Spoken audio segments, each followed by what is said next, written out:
ಥಿಯೇಟರ್ನಲ್ಲಿ spider man cinema ನೋಡುತ್ತಿರುವವರಿಗೆ ಕತೆ ವಿವರಿಸುತ್ತಿರುವಂಥ ಯುವಕನಿಗೆ ಧರ್ಮದೇಟು ಬಿದ್ದಿದೆ. ಎಲ್ಲರಿಗೂ ಗಿರ್ಮಿ ಕನ್ನಡ TV ಯೂಟ್ಯೂಬ್ ಚಾನಲ್ಗೆ ಸ್ವಾಗತ ಅಂತ ಹೇಳ್ತಾ ಬಿಟ್ಟು ಶುರು ಮಾಡೋಕ್ಕಿಂತ ಮೊದಲು ಯಾರೆಲ್ಲ ನಮ್ಮ ಯೂಟ್ಯೂಬ್ ಚಾನಲ್ ಮೊದಲು ನೋಡ್ತಿದ್ದೀರಿ ಅವರೆಲ್ಲ ಸಬ್ಸ್ಕ್ರೈಬ್ ಮಾಡ್ಕೊಳ್ಳಿ ಮತ್ತು ಅಲ್ಲೇ ಪಕ್ಕದಲ್ಲಿರೋ ಬೆಲ್ಲೈಕನ್ನ ಪ್ರೆಸ್ ಮಾಡಿ. ಚಿತ್ರಮಂದಿರದಲ್ಲಿ ಇಷ್ಟಪಟ್ಟು ಸಿನಿಮಾ ನೋಡಲು ಬಂದವರಿಗೆ ಪಕ್ಕದಲ್ಲಿರುವವನ ಕತೆ ರಹಸ್ಯ ಬಿಚ್ಚಿಟ್ಟರೆ ಕೋಪ ಬರುವುದು ಸಹಜ. ಇತ್ತೀಚೆಗೆ ತೆರೆಕಂಡ ಬಹುನಿರೀಕ್ಷಿತ spider man brand new day cinema ಪ್ರದರ್ಶನ ವೇಳೆ ಇಂತಹದೇ ಒಂದು ಘಟನೆ ನಡೆದಿದೆ. ಈ ವೇಳೆ ಶುರುವಾದ ಪ್ರೇಕ್ಷಕರ ನಡುವಿನ ವಾಗ್ದಾವು ಕೈ ಮಿಲಾಯಿಸುವ ಹಂತಕ್ಕೆ ತಲುಪಿದೆ ಅಂತಲೇ ಹೇಳ್ಬೋದು.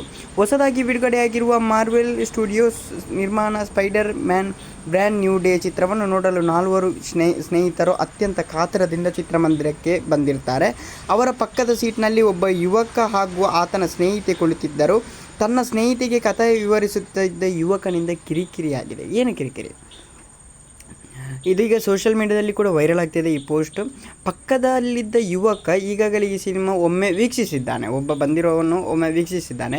2ನೇ ಬಾರಿ ತನ್ನ ಸ್ನೇಹಿತೆಯೊಂದಿಗೆ ಸಿನಿಮಾ ನೋಡಲು ಬಂದಿದ್ದ ಆತ ಪ್ರದರ್ಶನಕ್ಕೂ ಮೊದಲು ಮುಂಬರುವ ದೃಶ್ಯಗಳ ಕಥೆಯನ್ನು ಆಕೆಗೆ ಜೋರಾಗಿ ಹೇಳಲು ಪ್ರಾರಂಭಿಸಿದ್ದ.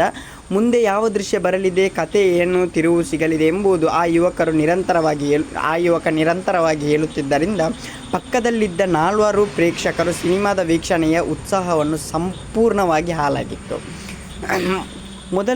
ಮೊದಲಿಗೆ ಸಮಾಧಾನದಿಂದ ಯುವಕನಿಗೆ ಎಚ್ಚರಿಕೆ ನೀಡಿದರು.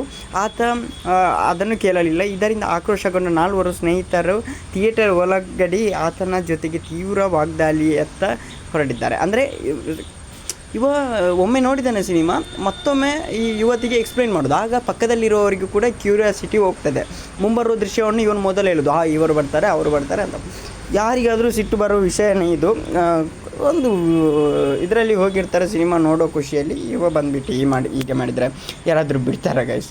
ಇದು ಕಾಮಿಡಿ ಥರನೂ ಉಂಟು. ಇನ್ನು ಯಾರು ಈ ರೀತಿ ಮಾಡಬೇಡಿ, ತಪ್ಪು ಮಾಡಬೇಡಿ.